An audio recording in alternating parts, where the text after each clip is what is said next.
जम्मू कश्मीर में कोरोना के मामलों में अब लगातार गिरावट देखने को मिल रही है। बीते 24 घंटों की बात करें तो स्वास्थ्य विभाग की तरफ से जारी आंकड़ों में बताया गया है कि 681 नए मामले दर्ज किए गए हैं, जिसमें से जम्मू संभाग से 349 मामले दर्ज किए गए और कश्मीर संभाग से 322। इसके साथ साथ ही 4 मौतें दर्ज की गई हैं जो कश्मीर संभाग से हैं।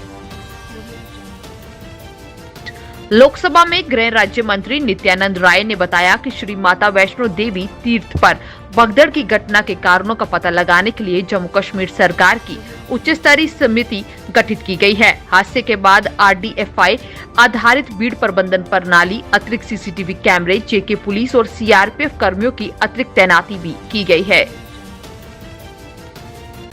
तवी नदी के किनारों के साबरमती की तर्ज पर विकसित होने से स्मार्ट सिटी प्रोजेक्ट को निखार मिलेगा। तवी नदी के किनारों का सौंदर्यीकरण हर किसी को आकर्षित करेगा, जिसके लिए फरवरी माह के आखिरी सप्ताह में तवी रिवर फ्रंट का नींव पत्थर रखने की तैयारी की जा रही है। बता दें कि उपराज्यपाल मनोज सिन्हा के हाथों इसका शिलान्यास हो सकता है।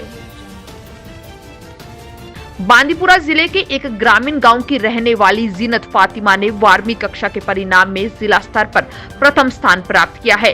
वह न्यू ग्रीनलैंड स्कूल सुब्बल की छात्रा थी और उसने 500 में से 491 अंक प्राप्त किए हैं, इसलिए पूरे जिला में उसका नाम इस समय प्रचलित है। जीनत फातिमा भविष्य में IAS अधिकारी बनना चाहती हैं।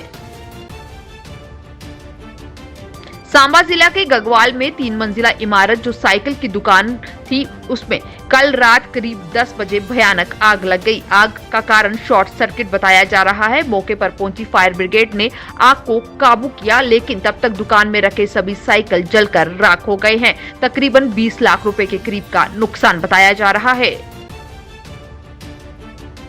अनंतनाग जिले के दक्षिण कश्मीर के दोरू क्षेत्र के रहने वाले एक साइंस की छात्र ने कश्मीर घाटी में हाल ही में आयोजित कक्षा 12वीं की परीक्षा में साइंस स्ट्रीम में 500 में से 481 अंक हासिल किए हैं। इकरा अमीन एक गरीब परिवार से ताल्लुक रखता है और इकरा के पिता पेशे से मजदूर हैं, परंतु कठिन परिस्थितियों के बावजूद भी इन्होंने अपने परीक्षा में अच्छे अंक हासिल किए हैं और साथ ही साथ इन्होंने कहा कि उम्मीद है कि आगे भी क्षेत्र के छात्र छात्राएं इसी तरीके से प्रदर्शन करेंगे।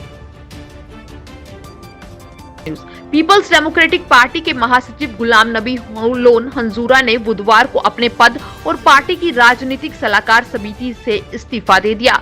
उन्होंने कहा कि मैंने सिर्फ अपने पदों से इस्तीफा दिया है, पार्टी की सदस्यता नहीं छोड़ी है।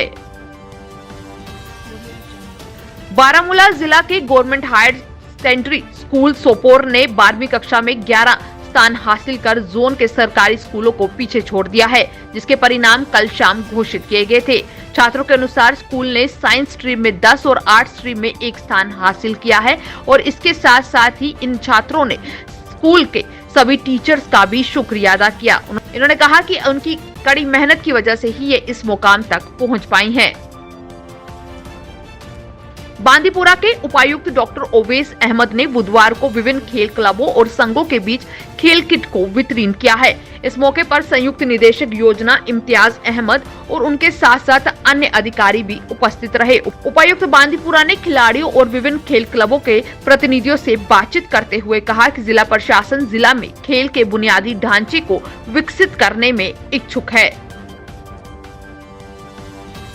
परिसीमन आयोग के द्वारा तैयार की गई रिपोर्ट के खिलाफ आज कांग्रेस ने उखड़ाल क्षेत्र में विरोध प्रदर्शन कर रोष व्यक्त किया है।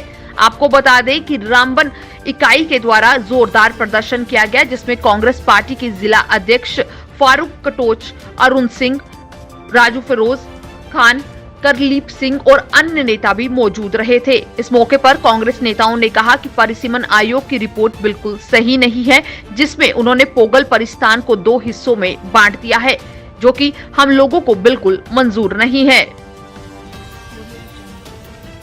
देश में कोविड-19 संक्रमण के खिलाफ टीकाकरण अभियान जोरों पर है। इस बीच केंद्रीय स्वास्थ्य मंत्री मनसुख मांडविया ने ट्वीट कर बताया है कि 15 से 18 आयु वर्ग के 1 करोड़ से अधिक बच्चों को कोविड वैक्सीन की दोनों डोज की दी जा चुकी है।